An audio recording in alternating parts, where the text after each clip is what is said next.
আজ হাজবেন্ড বাজার থেকে একজনের কাছ থেকে হাতে বানানো বাড়িতে তৈরি করা আর কি বিউলি ডালের বড়ি কিনে নিয়ে এসছে। তো ভাবলাম পাবদা মাছ করব, তো আজকে সেই বিউলি ডালের বড়ি দিয়েই করি, আর সেই রেসিপিটাই আপনাদের সাথে শেয়ার করছি।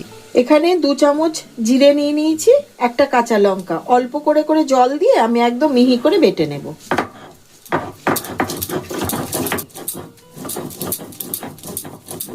বেটে নিয়েছি একদম সুন্দর করে, এবার তুলে নিচ্ছি।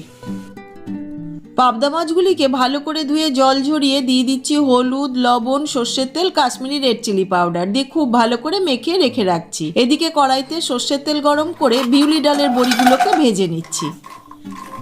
বড়িগুলোকে লাল লাল করে ভেজে তুলে নিচ্ছি।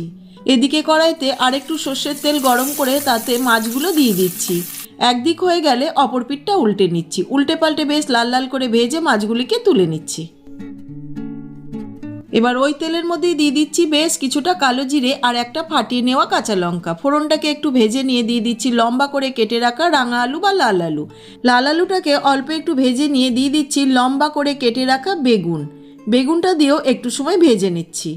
এইবার দিয়ে দিচ্ছি প্রয়োজন মতো লবণ, হলুদ দিয়ে আবারও খানিকক্ষণ ভেজে নিয়ে দিয়ে দিচ্ছি আগের থেকে তৈরি করে রাখা পেস্টটা দিয়ে কিন্তু খুব ভালো করে কষিয়ে নিতে হবে, যেহেতু কাঁচা কাঁচা মশলাগুলো বেটেছি সেই জন্য। এইবার দিয়ে দিচ্ছি লম্বা করে পাতলা করে কেটে রাখা টমেটো আর বেশ কিছুটা ধনেপাতা দিয়ে আরও কিছুক্ষণ কষিয়ে নিচ্ছি। এদিকে আমি জল গরম হতে দিয়েছিলাম, গরম হয়ে গেছে জলটা। এবার প্রয়োজন মতন জল দিয়ে দিচ্ছি, তবে একটু বেশি দিতে হবে, যেহেতু বড়ি দেবো তাতে করে জলটা টেনে যাবে। প্রায় 7-8 মিনিটের জন্য ঢাকা দিয়ে দিলাম। হয়ে গেছে, ঢাকাটা খুলে নিচ্ছি। এবার আগের থেকে ভেজে রাখা বড়িটা দিয়ে খানিকক্ষণ ফুটিয়ে নিচ্ছি। এইবার দিয়ে দিচ্ছি অল্প একটু চিনি। চিনিটা দিলে খেতে কিন্তু ভালো হয়। দেখে নিচ্ছি আলুটা দেখুন খুব সুন্দরভাবে গলে গেছে, ব্যাস রেডি। এইবার আমি আগের থেকে ভেজে রাখা মাছগুলো দিচ্ছি। মাছ দিয়ে কিন্তু বেশিক্ষণ ফোটানো যাবে না, পাবদা মাছ আমরা সবাই জানি খুব নরম হয়। 1-2 মিনিট ফুটিয়ে কিছুটা ধনেপাতা ছড়িয়ে দিলাম, ব্যাস রেডি। এবার একটি প্লেটে সার্ভ করে দিচ্ছি। গরম গরম ভাতের সাথে পাবদা মাছের এই একদমই কম মশলায় বড়ি দিয়ে ঝোলটা খেতে দারুণ লাগে। অবশ্যই বাড়িতে একবার ট্রাই করবেন।